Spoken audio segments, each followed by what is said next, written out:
Hello, movie fans, and welcome to another episode of Film Influencers in History. Last episode, we discussed the highly influential Ibn al-Haytham and his influence on the development of the camera obscura. Today, I will be discussing the highly influential Edwin S. Porter.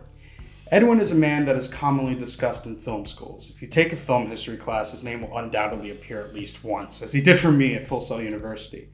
Despite that, I still don't see enough discussion about him outside of those circles and on YouTube in general.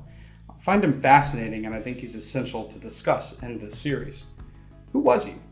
Edwin S. Porter was a film pioneer who established many techniques that would be heavily utilized by future filmmakers, particularly in film editing. He was born in Pennsylvania, United States in the year 1870. He got his start working at various theaters showing Thomas Edison's films. When employed at Eden Musée, located at New York City in 1897, he even helped build a custom film projector. From an early age, Porter idolized Edison. Now, let me make it clear that this is not really an individual you'd want to idolize, despite his historical significance, but we should still give credit where credit is due, right? The work that Porter would land with the Edison Manufacturing Company in 1900 is essential and a dream come true for him. He worked for Edison's New York studios. His earliest film was Terrible Teddy the Grizzly King in 1901. This one is well known as the earliest American political satire in film we know of. It depicts Theodore Roosevelt hunting in the woods during winter while the press follows and diligently watches. In 1902, Porter worked on the earliest film adaptation of Jack and the Beanstalk. Need I explain this fairy tale? Everyone knows it.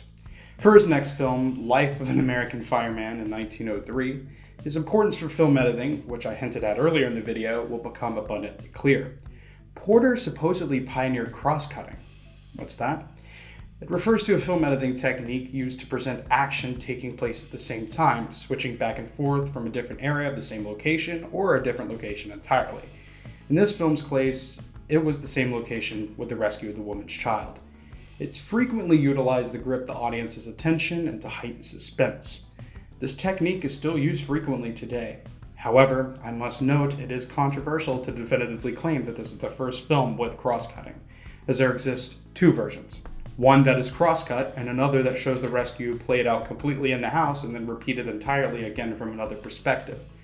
It's hard to pinpoint which cut came first with certainty.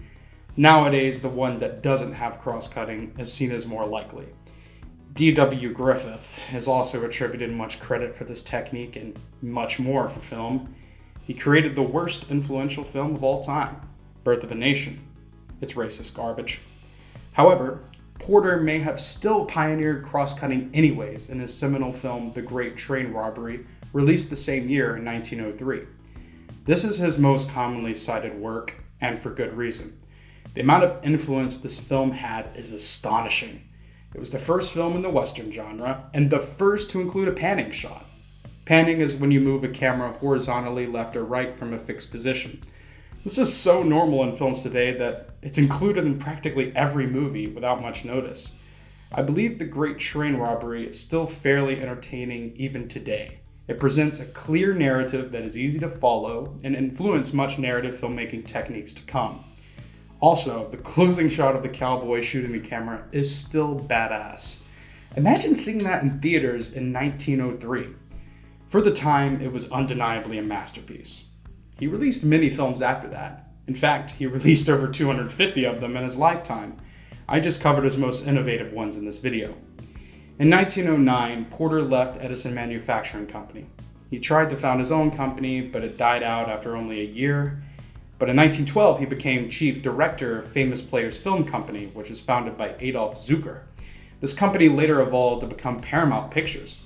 He had much success working with the company, and he made his last film in 1915 and continued to work on his own terms in various fields after that.